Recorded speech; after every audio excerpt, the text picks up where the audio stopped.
का हमारा टॉपिक है संविधान की प्रस्तावना। इससे पहले मैं आप लोगों को जो पिछला हमारा 2 दिन का लेक्चर था, भारतीय संविधान की प्रमुख विशेषताएं, और उससे पहले संविधान का निर्माण आप पढ़ चुके हैं। डाउट आप लोग पूछ नहीं रहे हैं, और जीरो डाउट के 2 मतलब होते हैं, या तो आप जीनियस हैं या आप पढ़ नहीं रहे हैं। खैर, टेस्ट में पता चल जाएगा। तो संविधान की प्रस्तावना, भारतीय संविधान की प्रस्तावना, या जैसा कि बोर्ड पर आप देख सकते हैं उद्देशिका, दर्शन शब्द भी लिखा हुआ है। आप चाहे प्रस्तावना कहिए, चाहे उद्देशिका कहिए, चाहे दर्शन कहिए, या फिर इंग्लिश में आप preamble of the Indian constitution कहिए, फिलॉसफी ऑफ द कॉन्स्टिट्यूशन कहिए, या फिर आप ऑब्जेक्टिव ऑफ द कॉन्स्टिट्यूशन भी कह सकते हैं। जितनी भाषाएं होंगी दुनिया में, सब में प्रस्तावना के लिए एक शब्द होगा। जैसे एक अरेबिक वर्ड है दाबीचा, और उसका मतलब भी प्रस्तावना ही होता है। तो प्रस्तावना का अर्थ क्या हुआ? जितने भी संविधान होते हैं, या प्रमुख कानूनी दस्तावेज होते हैं, या किताबें होती हैं, उन सबको लिखने का एक मकसद होता है। तो लेखक किताब के प्रारंभ में ही ये बताता है कि मैंने इस किताब को क्यों लिखा है, किस उद्देश्य से लिखा है, मकसद क्या है। तो भारतीय संविधान की प्रस्तावना भी संविधान के मकसद को स्पष्ट करती है, उसके उद्देश्य को स्पष्ट करती है। आधुनिक विश्व में जो पहला संविधान माना जाता है, जिसमें एक लिखित प्रस्तावना है, वो है अमेरिकी संविधान। आप लक्ष्मीकांत को साथ साथ फॉलो कर सकते हैं, उसमें देख सकते हैं। मेरा पहला प्रयास ये है कि उसमें जो कुछ भी पढ़ाया गया है उसको मैं स्पष्ट कर दूं, और उसके साथ कुछ और जानकारी अगर आवश्यक हो तो वो आपको दे दूं। तो सबसे पहले अमेरिकी संविधान में प्रस्तावना का प्रयोग किया गया, और उसके बाद फिर तमाम देशों ने इसका प्रयोग किया, और भारत ने भी अपने संविधान में एक प्रस्तावना को जगह दी। भारतीय संविधान की प्रस्तावना आधारित है पंडित नेहरू के द्वारा संविधान सभा के समक्ष रखे गए ऑब्जेक्टिव रिजोल्यूशन पर। काफी हद तक उस पर आधारित है, जिसे हम संविधान सभा में उद्देश्य प्रस्ताव के तौर पर पढ़ चुके हैं। प्रस्तावना प्रीलिम्स के लिए कैसे महत्वपूर्ण है? क्योंकि जब हम पढ़ रहे हैं तो एक होता है शौकिया पढ़ना, भारत के बारे में, भारत के संविधान के बारे में जानकारी हासिल करनी है, लेकिन आप लोग इसको शौकिया नहीं पढ़ रहे हो। आप लोगों का पढ़ने का मकसद बहुत स्पष्ट है कि आपको लोक सेवा आयोग और सरकारी नौकरियों के लिए परीक्षाओं में जो इंडियन पॉलिटिकल सिस्टम के क्वेश्चन आते हैं उनको सॉल्व करना है। तो उस उद्देश्य से हमें क्या देखना है? आपको सबसे पहले पूरी की पूरी प्रस्तावना याद होनी चाहिए। प्रीलिम्स के लिए, मेंस के लिए, यहां तक कि इंटरव्यू के लिए बहुत जरूरी है कि आपको प्रस्तावना याद हो। कैसे? प्रीलिम्स में 3 तरह से प्रश्न आ सकते हैं। यह जानना जरूरी है कि प्रश्न क्या आ सकते हैं, उसके बाद मैं पूरा एक्सप्लेन करूंगा। तो पहला प्रश्न तो आ सकता है जैसे कि आपके सामने कोई रीजनिंग का प्रश्न आ गया हो कि बताइए निम्नलिखित में से कौन सा एक शब्द भारतीय संविधान की प्रस्तावना में प्रयोग नहीं किया गया है। अब क्या इसका कोई फार्मूला है? एक ही फार्मूला है कि आप प्रस्तावना अच्छे से याद कर लीजिए, तभी आप इस तरह के प्रश्नों का जवाब दे पाएंगे, ऑड वन छांटने वाले प्रश्नों का।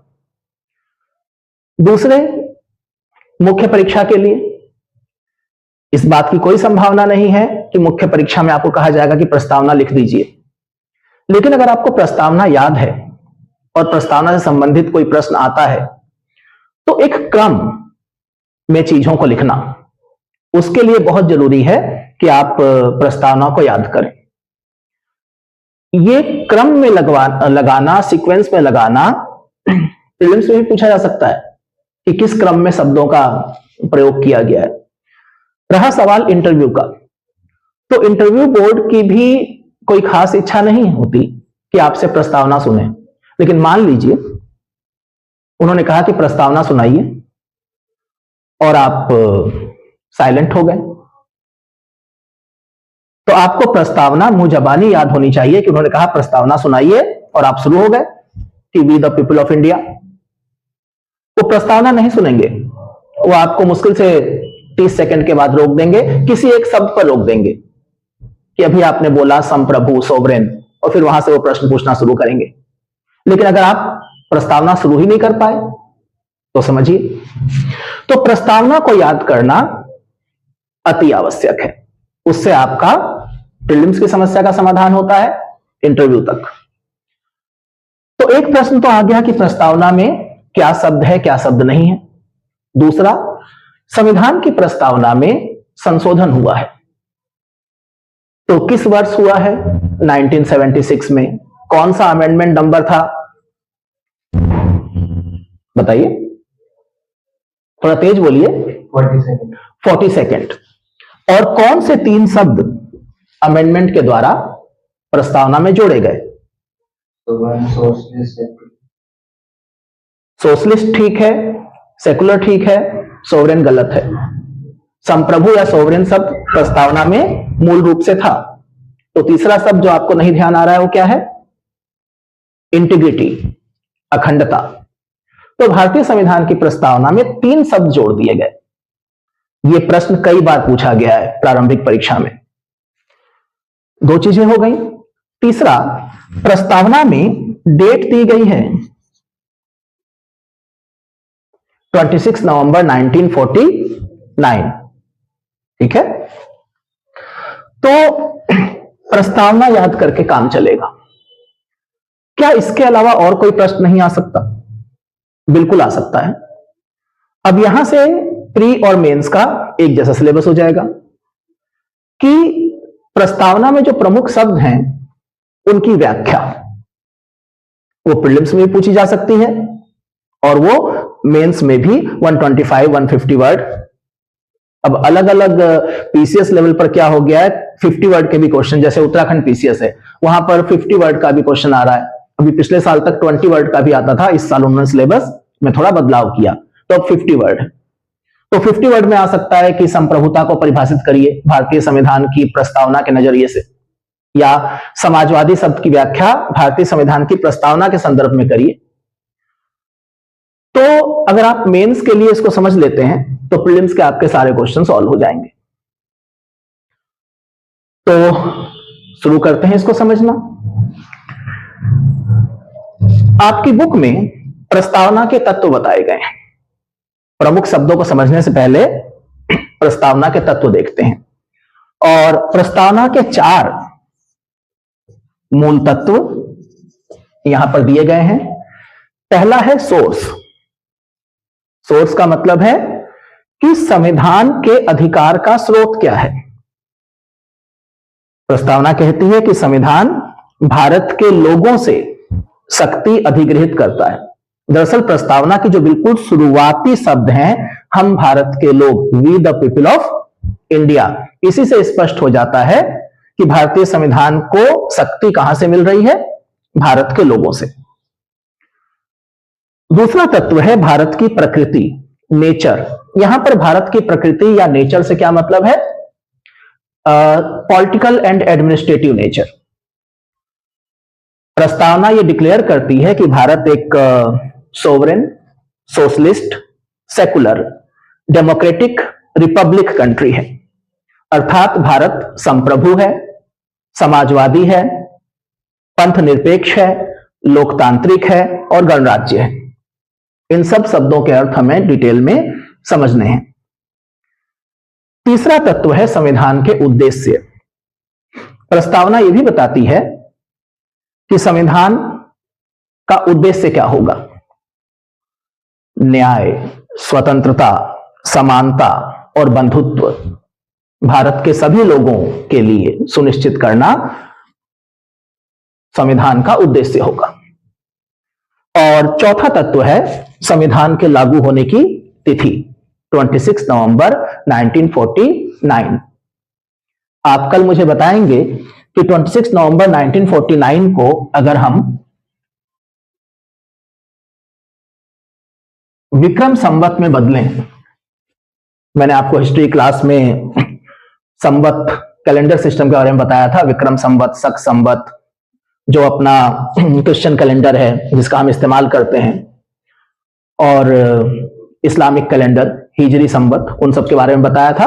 तो कल आप मुझे, वैसे तो आंसर अभी आ जाना चाहिए था, लेकिन कोई बात नहीं, कैलकुलेशन मत करो, टाइम नहीं खराब करते, कल बताना, ठीक है। लेकिन समझो कुछ चीजें आपके दिमाग में तुरंत, क्योंकि उस दिन भी मैंने कहा था 26 नवंबर 1949, 26 जनवरी 1950, 15 अगस्त 1947, ये सब डेट आपके पास विक्रम संवत में भी होनी चाहिए। कल पूछूंगा। वैसे आप लोग रिवीजन इसका मतलब नहीं कर रहे हो, चलो, लेकिन लंबे समय तक नहीं चल पाओगे अगर रिवीजन नहीं करोगे तो। अब आते हैं प्रस्तावना में मुख्य शब्द। तो जब हम शुरुआत करते हैं प्रस्तावना की कि हम भारत के लोग, तो हम भारत के लोग का क्या मतलब है? यह शो करता है कि भारतीय संविधान के पीछे भारत की जनता खड़ी है। संविधान सभा जिसने संविधान का निर्माण किया, उसको यह अधिकार किसने दिया? भारत की जनता ने दिया। तो संविधान की जो शक्ति है, उसका जो मुख्य स्रोत है, वो कोई बाहरी विदेशी शक्ति नहीं है, वो भारत की जनता है। इसको और क्लियर करने के लिए जो अगला शब्द है, प्रस्तावना, हम भारत के लोग भारत को एक संपूर्ण प्रभुत्व संपन्न, तो ये हम भारत के लोग के बाद दूसरा महत्वपूर्ण शब्द है प्रभुत्व संपन्न, सोवरेन बोलते हैं इंग्लिश में।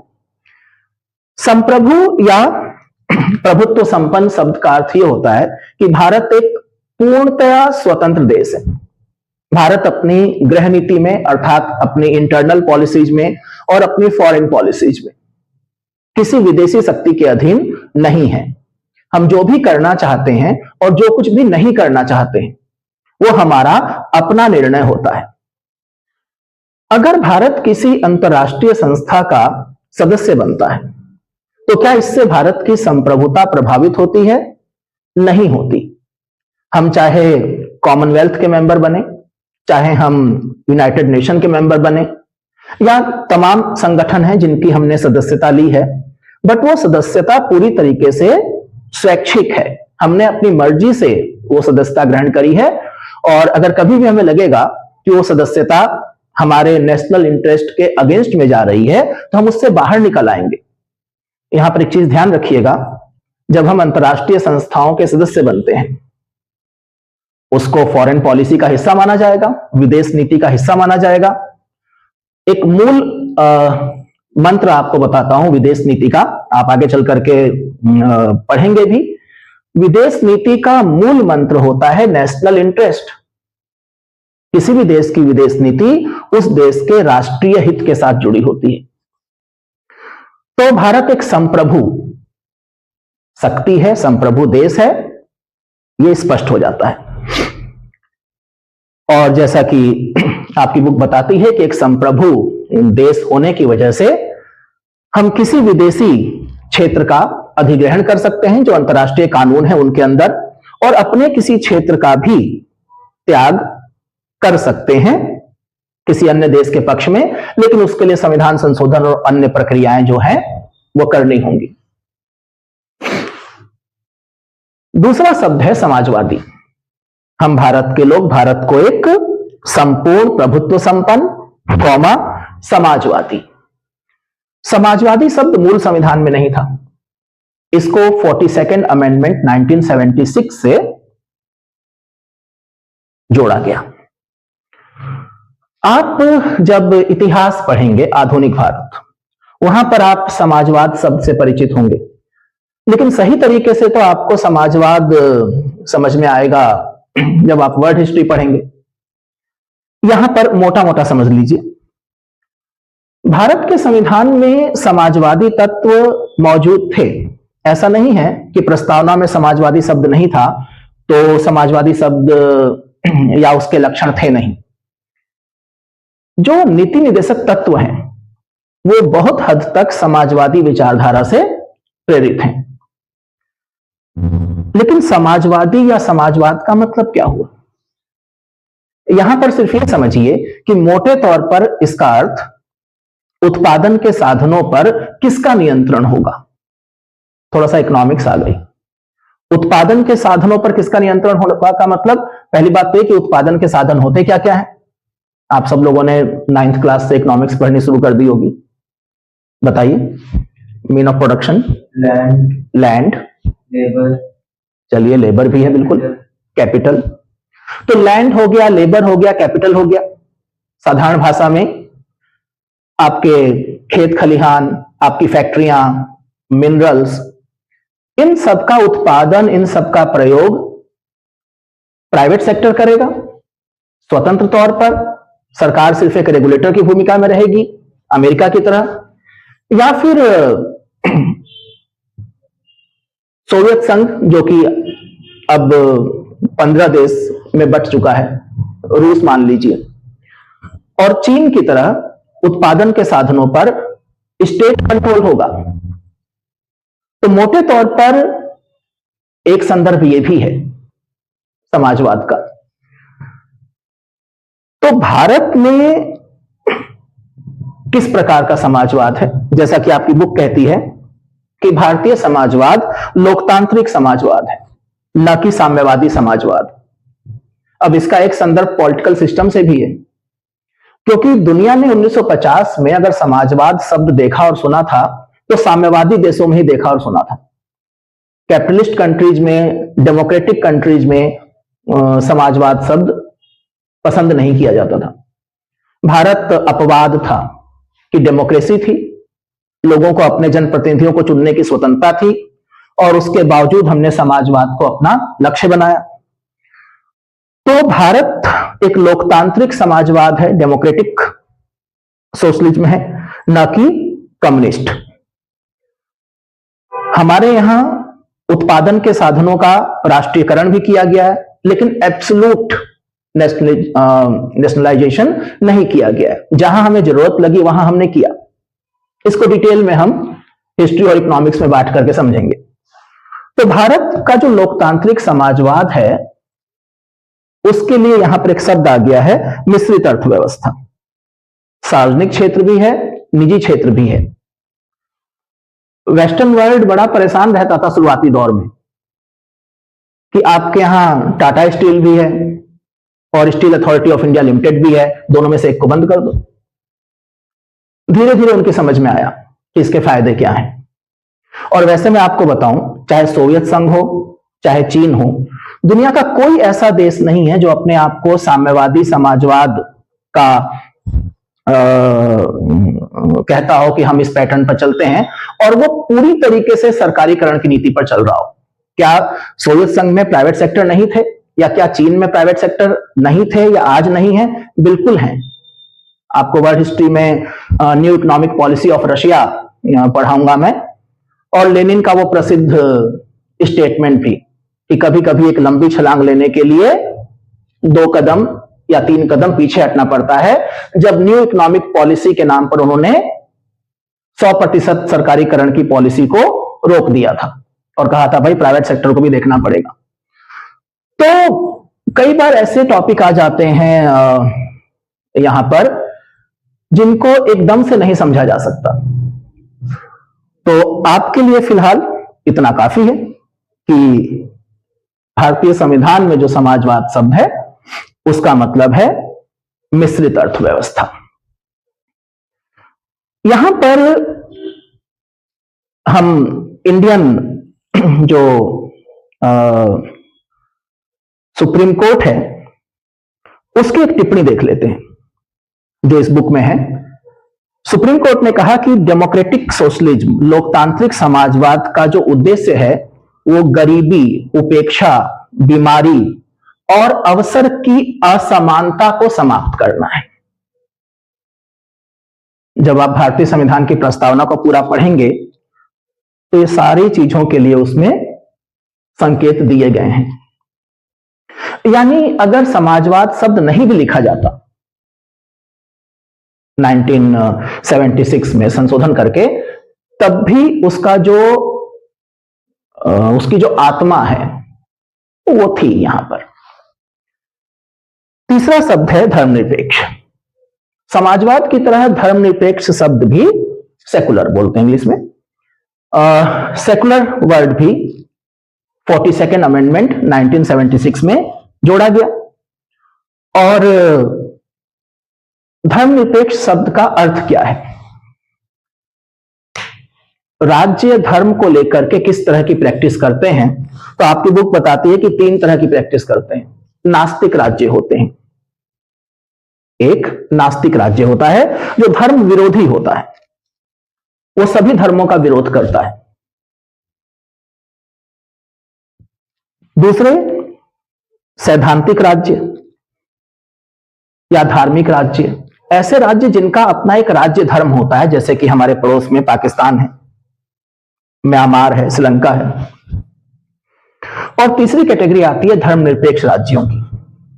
ऐसे राज्य जो धर्म के मामले में तटस्थ रहते हैं, वो ना तो किसी धर्म विशेष को राज्य धर्म घोषित करते हैं, ना ही किसी धर्म के विरोध में होते हैं। वो धर्म को एक निजी व्यक्तिगत मामला मानते हैं और राज्य के प्रत्येक नागरिक को, यहां तक कि विदेशियों को भी धार्मिक सुरक्षा प्रदान करते हैं कि आप अपने धार्मिक रीति रिवाजों का, सिद्धांतों का पालन कर सकते हैं। हाँ, कुछ प्रतिबंध लगाए जा सकते हैं नेशनल इंटरेस्ट में, पीपल्स इंटरेस्ट में, लेकिन उसमें भेदभाव नहीं होना चाहिए। जैसे अमेरिका और भारत इसी प्रकार के राज्य हैं। भारतीय संविधान की प्रस्तावना में अगर धर्मनिरपेक्ष शब्द नहीं जोड़ा जाता, तो क्या भारत का संविधान या भारत की व्यवस्था धर्मनिरपेक्ष नहीं रहती? जवाब है कि नहीं, बिल्कुल रहती। क्योंकि भारतीय संविधान में आर्टिकल 25 से लेकर के 28 तक मौलिक अधिकारों में धार्मिक स्वतंत्रता का अधिकार दिया गया है। इसके अलावा किसी भी लोकतंत्र में चुनाव बहुत महत्वपूर्ण है, इलेक्शंस, और इलेक्शंस में मतदाता होते हैं। आप आर्टिकल 325 देखेंगे आगे चल करके, जो मतदाता बनने के बारे में बताती है कि बिना किसी धार्मिक भेदभाव के भारत में सभी लोगों को मतदाता बनने का अधिकार मिलेगा। और भी कई जगहों पर ऐसे संकेत हैं।